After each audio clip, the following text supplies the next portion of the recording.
And rising unemployment in Saudi Arabia is raising concerns as MBS, Crown Prince Mohammed bin Salman, is seeking to overhaul the kingdom's economy. Here with the latest is RT correspondent Caleb Maupin, who joins us from New York. Caleb, thanks for being with us. I was really surprised to learn that the unemployment rate in Saudi Arabia was almost 13% last year. It just seems crazy and a pretty big problem for MBS. What's the latest? Well, the Kingdom of Saudi Arabia is having a little bit of an identity crisis right now because essentially, since way back in 1938, when oil was discovered in the Arabian Peninsula, the House of Saud has had a pretty clear relationship with the rest of the world. Namely, they've been kind of vassals, overseeing the extraction of their natural resources and selling them on the global market. The way the Saudi economy is set up, it's centered around Aramco, which is their state-run oil company that essentially functions as kind of a middleman for ExxonMobil, BP, Shell, other Western oil companies, extract their oil and sell it on the international market.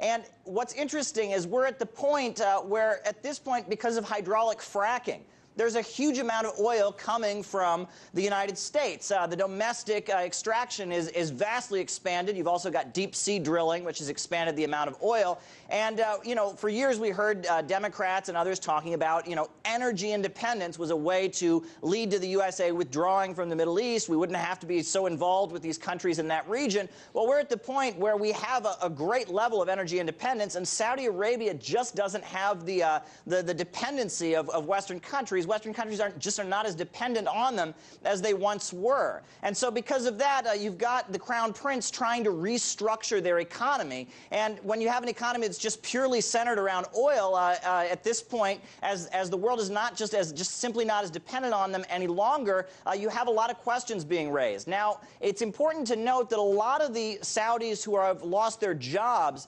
at this point, those Saudis who have lost their jobs, a lot of them are Shia. A lot of among Saudi citizens, a lot of them are Shia Muslims. And before the U.S. Congress, the way Shia Muslims are treated in Saudi Arabia has been described with the words religious apartheid. A lot of times their rights to conduct routine religious services are violated. And they have some long-standing grievances against the Saudi government, which is historically, this is a Sunni Wahhabi government, strong religious differences there. Now, it's also important to point out that in Saudi Arabia, they have over 9 million guest workers. These are workers from other parts of the world who've come to Saudi Arabia.